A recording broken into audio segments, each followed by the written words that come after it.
Hello, friends. This is Jim here with Science Talk. Want to share this with you. Um, an article that appeared on the online publication Inside Climate News. And as you can see here from the headlines, is COP27 the end of hopes for limiting global warming to 1.5 degrees Celsius? Well, for reasons I'll explain later on, uh, any hope to keep warming to under 1.5 degrees long left the shed a long time ago. Climate talks are going into overtime with little progress toward the emission cuts required to meet the goals of the Paris Agreement. Okay, so what do we have going on here? All right, so this is out of Egypt, Sharm el Sheikh. Um, the COP27 climate conference in Egypt may be remembered as the moment when the world gave up on limiting global warming to 1.5 degrees Celsius. Basically, you know, ensuring our own eventual, if not extinction, drastic reduction in number of humans on the planet. Late Friday, the last scheduled day of the climate talks in Sharm el Sheikh, the heads of the national delegations were still meeting to discuss whether the final document should include a reference to that temperature target, which scientists call a limit that, if breached, would push some Earth systems past dangerous and irreversible tipping points. This year's annual meeting was billed as the implementation COP, but so far nothing has been implemented and has thus failed to achieve what it set out to do, said Stephanie Hermer, a senior researcher at the University of Oxford's Energy and Power Group. While everyone knows the 1.5 degree target is off the table, it is not openly discussed in official sessions. Well, that's very telling, isn't it?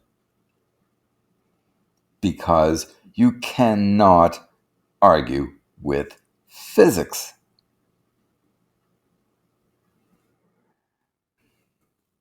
The only way to stay under that limit, a recent United Nations Environmental Program report concluded, would be for industrialized nations to rapidly reduce greenhouse gas emissions, cutting them by about half in the next 8 years and to zero by 2050.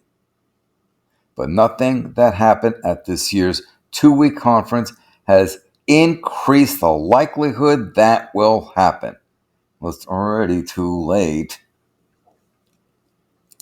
Right now, according to a UN report released just before COP27, the pledges to reduce greenhouse gas emissions put the planet on a path to heat between 2.1 and 2.9 degrees. By what date? 2050, 2100? What are they saying? Even if it's by 2100, that's a gross underestimation, which would lead to catastrophic climate impacts, including even more deadly heat waves, worsening droughts, water shortages, crop failures, as well as degradation of ecosystems that could wipe out some species of mammals, insects, birds, plants, and invertebrates and other invertebrates and amphibians and reptiles. For 2 weeks, rich countries have stonewalled, delayed, and distracted, trying to kick the can down the road with more demands for assessments, reports, and dialogues. As an example, Canada refusing to discuss, reducing methane emissions. The statement was by Teresa Anderson, the global lead for climate justice for Action Aid International, an NGO focused on women's rights, poverty, and climate equity. The UN Environment Program Emissions Gap Report that was released ahead of the climate conference concluded there is no credible pathway to 1.5C in place, and that Only an urgent system wide transformation can avoid climate disaster. There are no signs of that kind of change at COP27, said Astrid Martins Kabengele, representing the Democratic Republic of Congo at the talk as a rapporteur on economic and social issues. It's an economic COP, it's nothing more, she said. This is the fourth COP that I've attended that is the same thing at the end, with developed countries organizing this COP to make their own money. They are not coming up with a solution. They are asking us not to use our oil, not to use our gas. So what are they giving us? Recent reports from the IPCC show that it's still theoretically possible to limit global warming to 1.5 degrees C. Okay. But most of the paths toward that goal rely on removing large quantities of carbon dioxide directly from the air, an option that may never be economically viable at the scale required. Nevertheless, it's important that the goal of stopping warming at 1.5 degrees C stays on the table because its removal opens the door for delegates here and governments to try to pull more towards Paris Agreement language of 2C, which would be catastrophic, said Alexis McGivern, a researcher at Oxford University working on net zero standards for non-state entities. After a few shaky days where we saw language on 2C shift from catastrophic down to increasingly severe climate impacts, it's good to see 1.5 reiterated in the current draft of the cover text. The emissions gap report released before COP27 makes it clear there's still a pathway to 1.5, but the door is closing. We must focus on building that pathway rather than rehashing whether or not 1.5 is a realistic target. Growing inequality hinders progress. Civil society observers at COP27 said they are concerned about a growing imbalance of power between developed and developing countries that threatens to break down consensus on global climate policy and slow progress even more. Instead of making headway in reducing greenhouse gas emissions to limit warming, some new agreements on the use of fossil fuels discussed at the conference are likely to keep the world from undertaking those efforts, said Sebastian Dusk, sorry for mispronouncing that, a senior attorney with the Center for International Environmental Law. Rather than focusing on climate change as a human rights issue, this COP has been marred with the promotion of false solutions. One of the draft documents circulating on what was planned to be the last day of the conference even stripped out language that acknowledges core human rights, such as the right to a healthy environment. This is, of course, the end result of the COP with a wild imbalance of power. Frustrations about the COP27 negotiations extended to the highest level, with UN Secretary General Antonio Guterres expressing concern about so-called net zero targets that rely on carbon trading and offsets to achieve climate goals. Under such programs, countries and companies can keep emitting greenhouse gases by buying credits, planting trees, or preserving patches of forest that theoretically absorb those emissions. Ahead of the conference, Guterres said that the criteria and benchmarks for these net zero commitments have varying levels of rigor and loopholes, wide enough to drive note the irony here, a diesel truck through.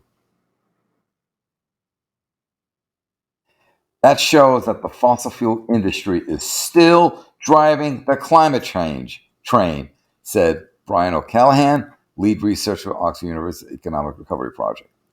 He said there's been some successes at the climate talks over the decade, but it's mostly been 27 years of obstructionism, delay, and greenwashing. If COP were a football rivalry, it would be amongst the most lopsided. Fossil fuel interest 27, humankind 0. He said that in some ways the process has moved backwards. In 1992, when the UN Framework Convention on Climate Change was adopted, rich countries agreed to pay for all forms of mitigation and adaptation.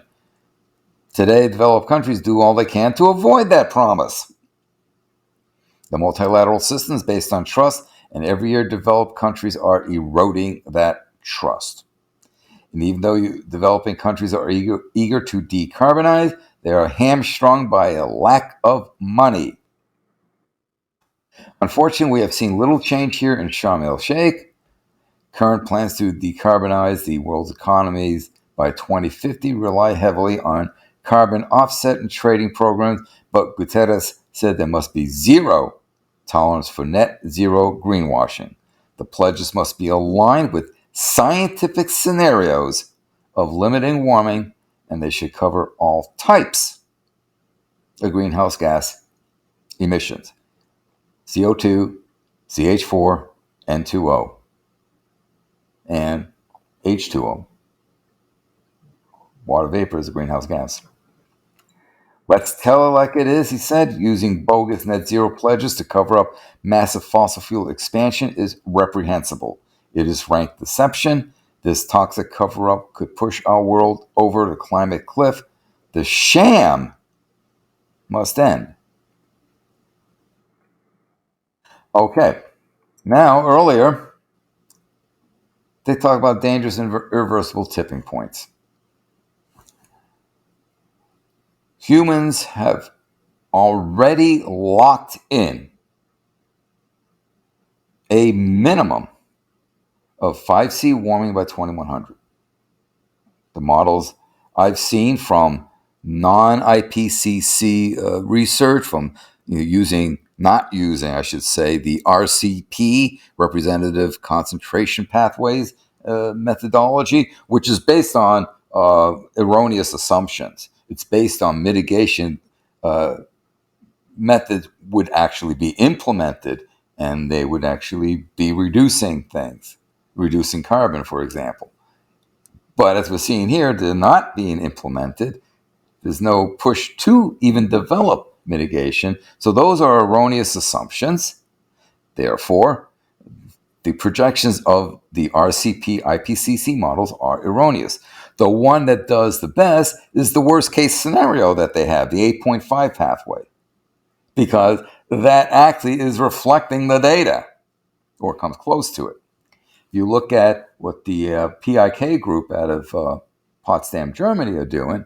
They use a thing called Climber is the program that is the model that they use, and they're ones that are projecting basically a 5 to 11 C increase by 2100 because they understand.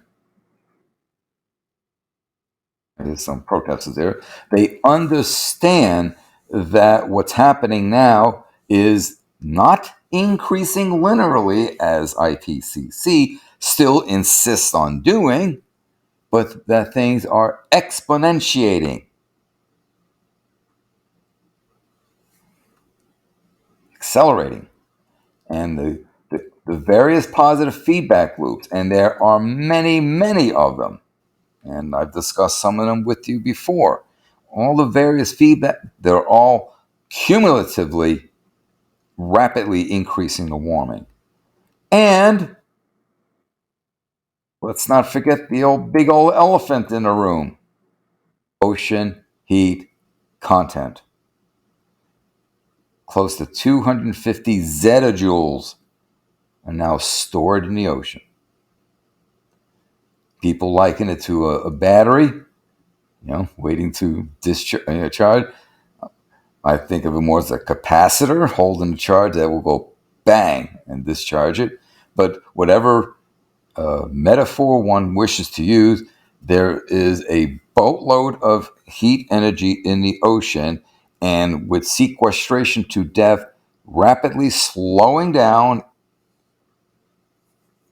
that heat energy is staying in the upper layers, and it will diffuse to the atmosphere. It will do that. And it's starting to. And when it does that, we're talking, increasing the heat, the temperature of the planet drastically as well. So 1.5 is too late for that. 2.0, too late for that. We have been doing this big, huge geoengineering experiment for 280 years, 270 years. 270 years we've been doing this big geoengineering experiment. To think it is possible to undo 270 years within 10 to 20 years is, I'm sorry to say, foolhardy. You cannot argue with physics. You just cannot. But looking at the action of politicians, they are not doing a damn thing. They are kicking a can down the road. They have basically sealed our fate.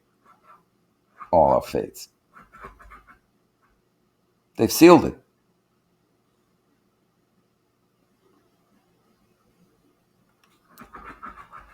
So there you have it. Lots of bloviating, nothing gets done. Until next time, thank you for your time.